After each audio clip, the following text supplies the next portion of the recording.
Hello everyone, welcome to Indian Judicial Service. Today we are discussing here Transfer Property Act 1882. This video is the 11th part of top 250 MCQs of Transfer Property Act series. And if you are not watched our previous video, all the link of previous videos is available in description box. And those who want the PDF file of this video series, the PDF file will be available in our Telegram group. The link of Telegram group is also available in our description box. Now start here.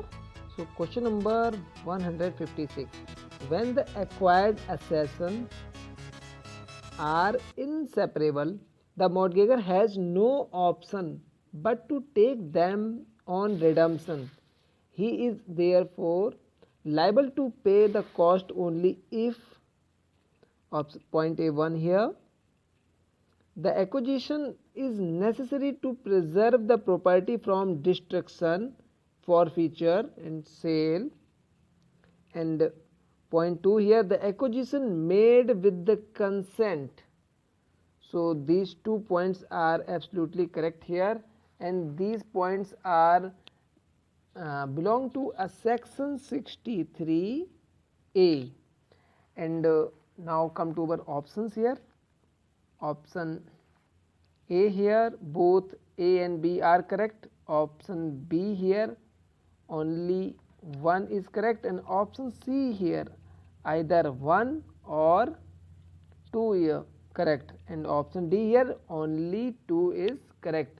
So our answer is here option C, either first or second is correct. Why it is correct here? Because in section 63A they use the section 63A section 63A clause 2 using the word destruction or deterioration or necessary to preserve the security. So these words are joined with or, and that's why it is optional. So either first or second. So our answer is here option C. Now come to next question. Question number 157. The provision for improvement to the mortgage property is dealt in. So the provision for improvement to the mortgage property is dealt in section 63A. So our answer is here option C. So there is other section 62. Section 62 deal with the right to usufructuary mortgage to recover the possession, and section 63 accession to mortgage property, and section 63A dealing here the improvement to the mortgage property, and section 63B. This section is not available in our Transfer of Property Act. So according to question, answer is here option C. The improvement to the mortgage property is dealt in section 63A. Now question number 158. Where during a continuance of a mortgage, the mortgage property is possession of mortgagee. So mortgage property is possession in mortgagee has been improved then. So option A here, the mortgagor shall be entitled to the improvement. Mortgagor shall not be entitled to improvement, and option C here, only B is correct, and option D here, none of the above. So our answer is here option A. Mortgage shall be entitled to the improvement, but such mortgage property is possession of mortgage property is possession of mortgagee, but mortgagor is entitled to get the benefit of improvement. So our answer is here option A, and this thing is provided in section 63A. Now come to question number 159. Within the meaning of provision of section 63A, the Transfer of Property Act 1882, where the improvement to mortgage property is affected at the cost of mortgagee, this is very important, at the cost of mortgagee, and is necessary, and this is also very important, and necessary to preserve the property from destruction, deterioration and any other necessary cost, then the mortgager, so then the mortgager, option A here, shall not be liable to pay cost, option B here, shall be liable to pay cost, and option C here, only A is correct, and option D none of the above. So in this question, mortgager shall be liable to pay the cost with interest. So answer is here option B, and this thing is provided in section 63A subsection 2. Now question number 160. Within the meaning of section 63A of the Transfer Property Act, it is evident that the section lay down the uniform rule and provide that the mortgagor is liable to pay the cost of improvement only if they are necessary to preserve the property from destruction or deterioration. Yes, this is correct statement here.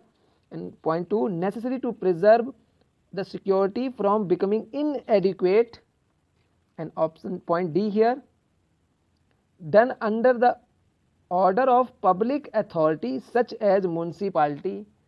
So option A here, all are equally relevant.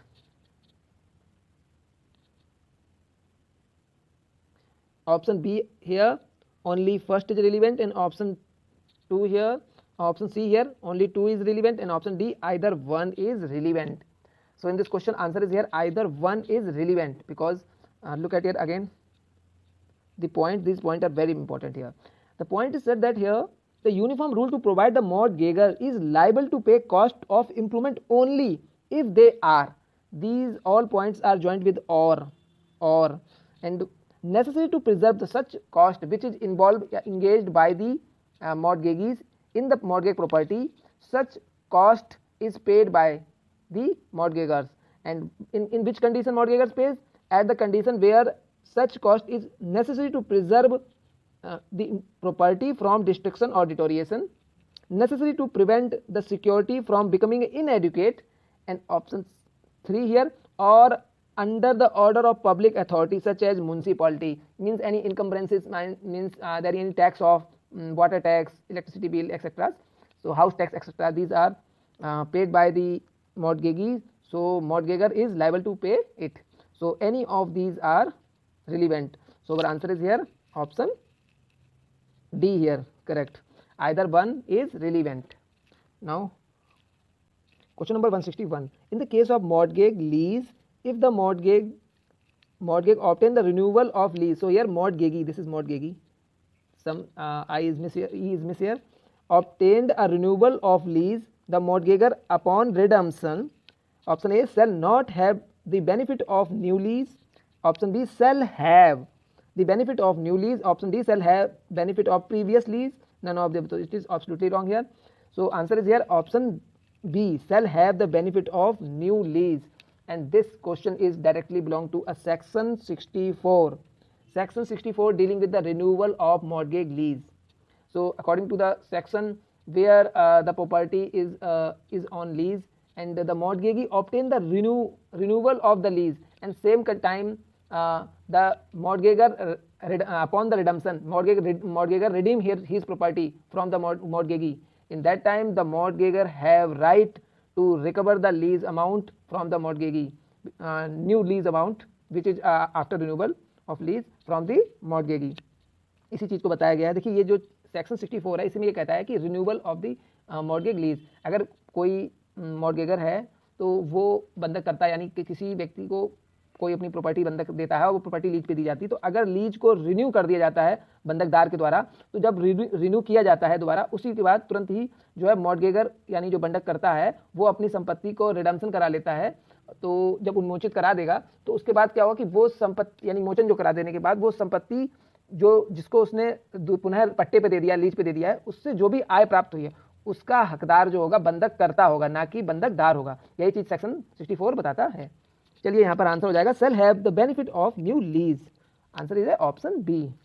Now question number 62.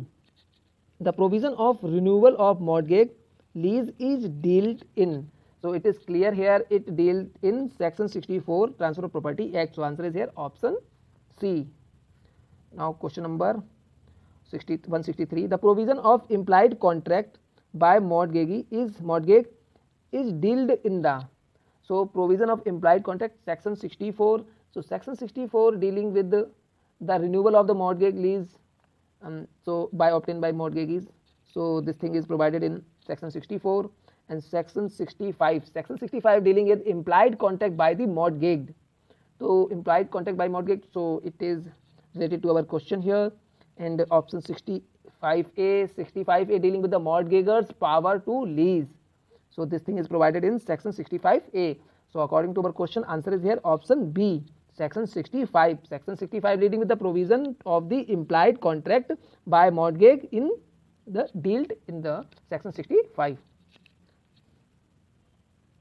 Question number 64. When the mortgagor is a trustee to the public purpose, there is, so when the mortgagor is trustee for the public purpose, there is no estoppel. So our answer is here option B here. Now question number 65, 165. When the mortgagors die, his here is liable to pay the public charge, which the government revenue and municipal tax. The statement is, so statement is true within the meaning of section 65 of Transfer Property Act. Option B, false within the meaning of section 65 of Transfer Property Act. Partly true within the meaning of section 65 Transfer Property Act. None of the above. So answer is here option A. The statement is true within the meaning of section 65, section 65 clause C. And this thing is here, when the mortgagor is die, he is here is liable to pay the public charge by the government revenue or a municipal tax. This statement is absolutely correct statement and according to section 65C. So answer is here option A. Now question number 166. Within the section 65A Transfer Property Act 1882, the mortgagor shall have power to make a lease thereof, which shall be a binding the mortgagee. So option A here, such power to lease is subject to the provision of subsection 2.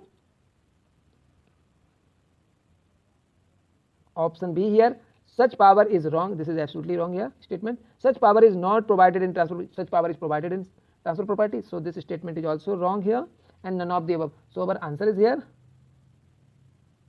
such power to lease is the subject to the provision of subsection 2, and this thing is provided in section 65A subsection 1. So our answer is here option A. Question number 167. The mortgagor's power to lease would be made in ordinary course of management of the property in accordance with any local law, custom, uses. The statement is option A, wrong. Statement is correct. Ambiguity, none of the above. So this statement is correct statement. So our answer is here option B. Again I read here, the mortgagor's power to lease would be made in ordinary course of management of property in accordance with local law, custom, usage. The statement is correct statement. Now question number 168. Within the meaning of section 66 of Transfer Property Act, the mortgagor in possession of mortgage property is not liable to the mortgagee for allowing the property to deteriorate. The statement is, so according to section 66, the mortgage having the possession of the mortgage property is not liable to mortgagee. So mortgagor is not liable to mortgagee for which purpose? To allowing the property deteriorate. The statement is correct statement. So answer is here option A. Section 66 dealing with the waste by mortgagors in possession. So this thing is provided in section 66. Section 66 dealing here a mortgage in possession of mortgage property is not liable to mortgagee for allowing the property to deteriorate. But this is very important point here. But he must not commit any act, which is destructive or permanently injurious thereto such property, if the security is insufficient, will be rendered sufficient by such act. तो यहाँ पर देखिए ये बताया गया कि जो मॉर्टगेगर है वो संपत्ति कब्जे में लिए हुए, अगर संपत्ति में कोई नुकसान होता है तो वो मॉर्टगेगी के लिए यानी बंधकदार के लिए दायी नहीं होगा वो, परंतु अगर ऐसा नुकसान संपत्ति में परमानेंटली हो रहा है जिससे कि मॉर्टगेज की जो रकम है वो रकम की जो सिक्योरिटी वैल्यू है वो कम हो जा रही है, तो वहाँ पर जो होगा वो मॉर्गेगर रिस्पॉन्सिबल हो जाएगा, और जो उसकी सिक्योरिटी वैल्यू को कैलकुलेट किया जाएगा वो सच value is not exceeding 1/3, and if the property is building in that condition 1/2. So this statement is correct statement. Now answer is here option B. Now come to question number 169. Which of the provision is true in the light of section 66 of Transfer Property Act? Option A, the security is sufficient unless the value of mortgage property is exceeding 1/3, or if consisting of building exceeding by 1/2 amount for the time being due on mortgage. So this statement is wrong statement because the word using sufficient, but according to BEAR Act section 66 explanation clearly explains that the security is insufficient within the meaning of the current section unless the value of mortgage property exceeding by 1/3. So the word is used insufficient. Now option 2 here, the security is insufficient unless the value of mortgage property exceeds by 1/3, or if consisting of building exceeding by 1/2 the amount for time being due on the mortgage. Yes, so this statement is correct statement here. So our answer is here option B. Now question number 170. A suit to obtain a decree that the mortgagor shall be absolutely debarred of this right redeem the mortgage property is called. So I again read this question, question number 170. The suit to obtain a decree that mortgagor shall be absolutely debarred, this is very important word, debarred, of his right to redeem the mortgage property is called option A, suit for foreclosure, option B, suit for claim, option C, suit for interest, and option D, suit for cost. So answer is here option A, suit for foreclosure, and this thing is provided in under section 67 and the right for foreclosure or sale. So this thing is there, and the very important maxim is there, redemption is up and suit for foreclosure is down. So foreclosure is down and redemption is up. So redemption always getting the preference over the foreclosure. So answer is here option A. The redemption is the weapon of mortgagors and foreclosure is the weapon of mortgagees to restrict the foreclosure by the mortgagor in the court. This thing is very important. Now answer is here option A. Now finish this video. If you like this video, please click on like button. If you are not subscribed our channel yet, please subscribe our channel and click on bell icon button which will provide you further notification of our video. Thank you for watching Indian Judicial Service.